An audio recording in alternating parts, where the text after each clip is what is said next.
رات ہے قیام فی اللیل میں، یہ جو خوبی ہے یہ واقعاً ہمارے لیے بہت ضروری ہے۔ میں سمجھتا ہوں جس دور میں ہم زندہ ہیں،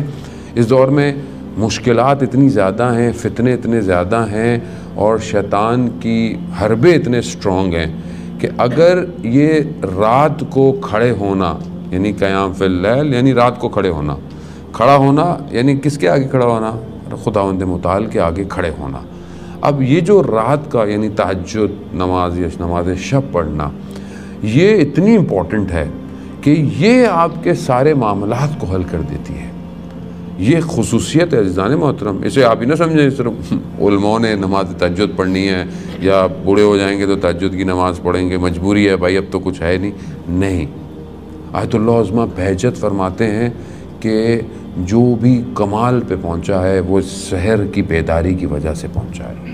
جو سحر میں بیدار ہوا وہی کمال پہ پہنچا ہے۔ اور وہ فرماتے ہیں کہ جب بھی تمہاری رات کو آنکھ کھل جائے تو سمجھ لو تمہیں فرشتے نے اٹھایا ہے،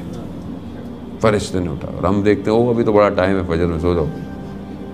فرشتے نے اٹھایا ہے۔ کہا کہ اگر تم اٹھ کے عبادت نہیں کر سکتے تو وہ کہتے ہیں کہ بیٹھ جاؤ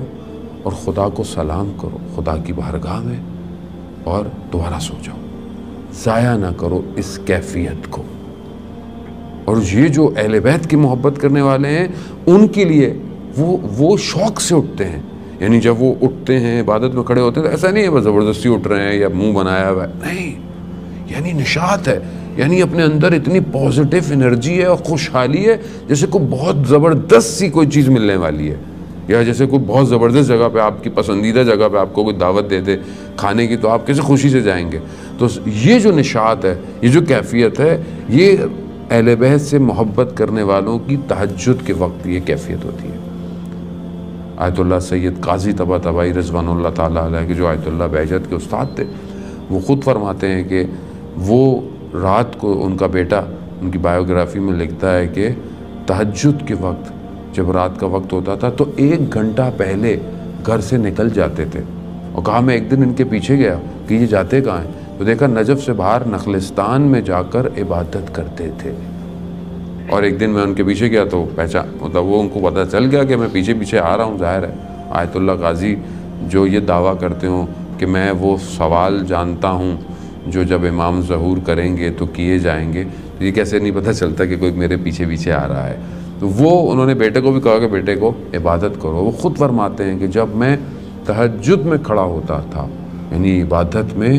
تو میں اپنے اطراف سے اپنے آس پاس سے ڈسکنیکٹ ہو جاتا تھا، منقطع ہو جاتا تھا، اور جو زمین آسمان میں ذکر ہو رہا ہوتا تھا مجھے اس کی صدائیں آتی تھیں،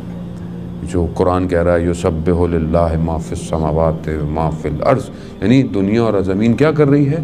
تسبیح کر رہی ہے۔ یہ تسبیح کی آواز ان کو آتی تھی۔ To download Shia books, visit our site